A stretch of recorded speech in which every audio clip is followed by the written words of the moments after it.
কয়েকদিন এভাবে কবিতা পাঠ করিনি, তবে আজ খুব ইচ্ছা করছে একটা কবিতা পাঠ করতে এবং আস্তে আস্তে আমার কয়েকটা পছন্দের কবিতা পড়ব। যদিও লেখাগুলো আমার নয়, যার লেখা তাদের নাম আমি বলে দেবো আমার কবিতার শেষে। এবং এই লেখাগুলো কয়েকটি বাচ্চা ছেলের লেখা, যারা এখন আর বাচ্চা নয়, কিন্তু কোনো এক সময় ছিল তারা ছোট। তো তাদের কিছু কবিতা তারা কখনো হয়তো পড়েনি কোথাও, কিন্তু লেখাগুলো তাদের, কিন্তু আমি তাদের কবিতাগুলো পড়বো। এক এক করে আমার কয়েকটা ভিডিও করবো। তোমাদের যদি ভালো লাগে তাহলে অবশ্যই বলো। তো আজকে যার কবিতাটা আমি পড়ছি তার নামটা আমি পড়ার শেষে বলছি। কবিতাটির নাম হচ্ছে আজব ব্যাপার।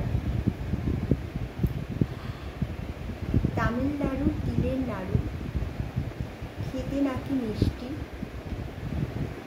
সাহারায় প্রতিদিন হচ্ছে নাকি বৃষ্টি, বেনারসের আনারসে বড্ড নাকি ঝাল, কলকাতায় গরমেতে জড়াতে হয় শাল, আমেরিকার লোকগুলো সব বড্ড নাকি কালো,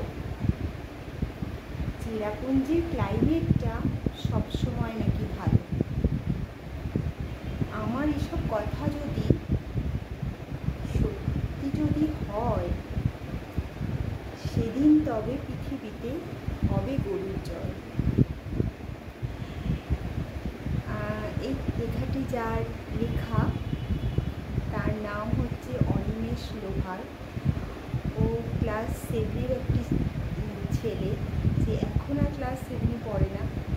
ওর স্কুলের একটা পত্রিকাতে, মানে যে ম্যাগাজিন, স্কুল ম্যাগাজিনগুলো ছাপা হয়, তো সেখানে লেখাটি লিখেছিল। তো এটা অনিমেষ লোহার লেখা। বাঁকুড়া জেলা স্কুল 7ম শ্রেণীর স্টুডেন্ট। আমি জানি না অনিমেষ এখন তুমি কী করো, যাই হোক, তোমার জন্য এই কবিতাটা, তোমার লেখা কবিতায় পড়লাম।